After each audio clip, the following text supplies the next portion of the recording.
think it's very simple. Invest in India. I'm just going to say that, right? Most of us will get very easily carried away by looking at that extra money in our bank account. And most of the youngsters today will probably not pay a single rupee of tax until they turn 30. Right? Because most of us start with a pay of, let's say, 4 lakhs per annum, 5 lakhs per annum. So it takes them at least 10 years to hit that golden 1 lakh rupee per month. So now for the next 10 years, if you don't have any obligation to pay any taxes to the government, I think at least half of those savings you need to invest, right? Don't just spend it all. Yes, government wants consumption to increase, but don't fall for that trap entirely, right? Because that's again going to the capitalistic mindset that you need to spend more for the economy to grow.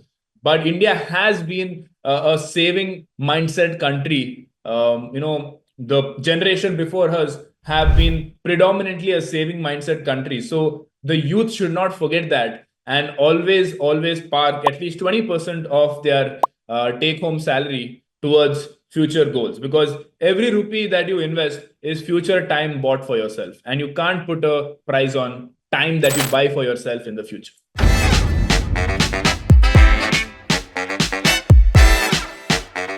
I mean, it's very hard to find Gen Zs who are making that kind of money, to be honest, right? Because unfortunately, the salary hike in India is not really that great, even though we are a developing country. Whereas the inflation is quite high right now, even right now in this country. And when I mean inflation is high, I'm meaning for the upper top 5% of this country who live in the major cities of India. The inflation is quite high. So Gen Zs understandably are finding it quite tough.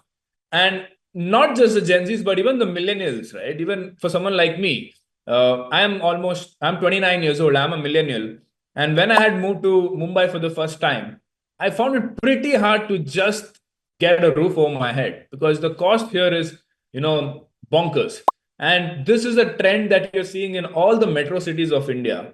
So more and more percent of our salary is going towards just putting a roof over your head, which used to not be the case probably 10, 15 years back. So I think Gen Zs are quite unlucky to be born in the current state that India is in.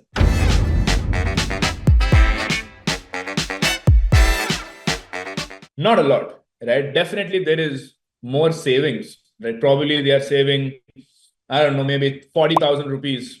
Like somebody who was earning, let's say, 10 lakhs per annum or 11 lakhs per annum, 12 lakhs per annum, who until now was probably spending, let's say, 50, 60,000 rupees in taxes. Now that amount gets saved every year.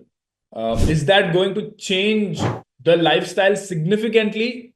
I don't think so, because the divide between the rich and the poor is just getting more and more, especially in bigger cities, due to which the cost of even basic necessities like rent, education is really pinching the wallets of a lot of middle class Indians and also the Gen Zs. So I think a new term called urban poor has recently been coined, that even if you're earning 10 lakhs per annum or even 20 lakhs per annum in a big city, you still don't feel rich. So I think this is probably going to solve 10% of the problems, but 90% of the problems, like I'll give you one example, right? Now, let's say I'm 30 and I have a son and I have to send him to school. In a city like Mumbai, if I have to send him to a good school, it's going to charge 3 lakhs, 4 lakhs a year. So how much is this tax saving going to help me when my son's tuition fee is 3 to 4 lakhs? And if I have 2 kids, don't even ask me.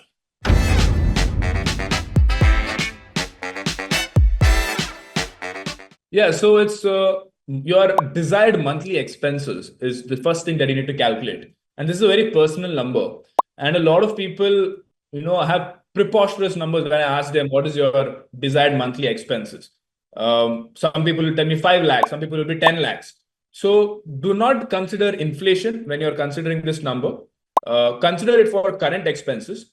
Do not consider your EMIs, your vacations, your kids. All of that need to be separately planned for.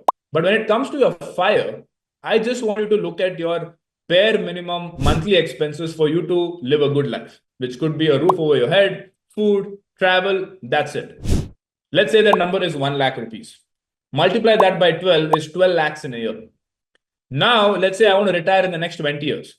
Now I'm going to assume an inflation of 7% because I live in a city. So if I do the 7% inflation on 12 lakhs, you inflate it for the next 20 years. Let us assume, my math is not that strong right now, but let us assume that 12 lakhs becomes, I don't know, 30 lakhs in 20 years as per inflation. So to live the same lifestyle that I need today at 12 lakhs a year, I would need 30 lakhs a year 20 years from now. So it's 3 times more expensive.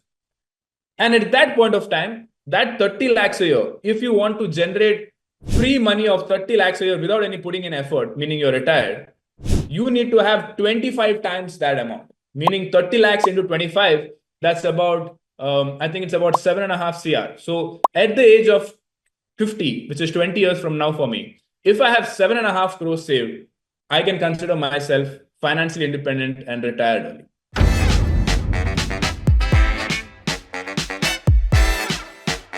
I think the word passive income has been really glamorized, right? Because everybody likes to think of a life where you're just sitting at home and money is hitting your bank account without you doing any effort.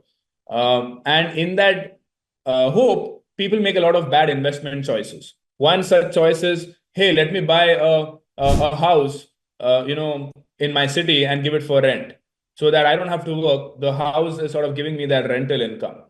And we think this is passive income. It is, but it's a very bad passive income because you're probably making 2% of your investment. Yes, the house will also grow in value by 5%, but that's what 5, 6, 7% is the max you can get. So instead of that, I'd rather invest that money actively in the market and get maybe 10, 12% returns. So a lot of people get confused with this passive income and make the wrong choices. Another example of this is somebody buying, let's say, a money back policy, where the product is designed in a way that you invest 1 lakh rupees for the next 10 years. And then after 15 years, you're going to get 5 lakh rupees for the next 5 years, right? So when we hear these sort of cleverly designed, deceptive financial products, we fall into the trap. But in the reality, if you do the math, the returns are quite low. So I would say don't really get glamorized by these things. Focus on your active income. Focus on actively growing your money. Don't be lazy, at least until you turn 50 or 55. And then you can look at a commercial property because by then you can afford a commercial property which is worth a few crores, which gives you 7 to 8% yield. Or you can probably, have your own business, right, which is sort of giving you that passive income. But in your early years, 20s, 30s, and 40s, I would say focus on active income.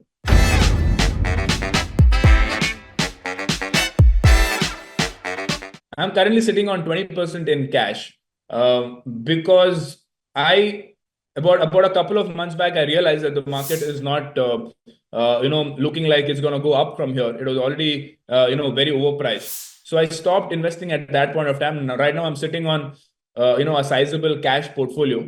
A lot of people were expecting strong recovery in the budget, but did not happen to that much extent. So I think a little more correction is going to come. Having said that, in the meantime, I will not just sit on, money in my savings account. I'm going to keep that in an arbitrage fund, right? Which is sort of like a mutual fund, which is very safe in terms of giving you like 6 to 7% returns. And the taxation is very favorable. While that money is sitting there, I will do an STP to some, high growth index funds or high growth equity mutual funds. And whenever I'm comfortable that the market has again corrected, I will do a bulk investment. So I cannot predict when that will happen. So because I can't predict, I will have an STP on.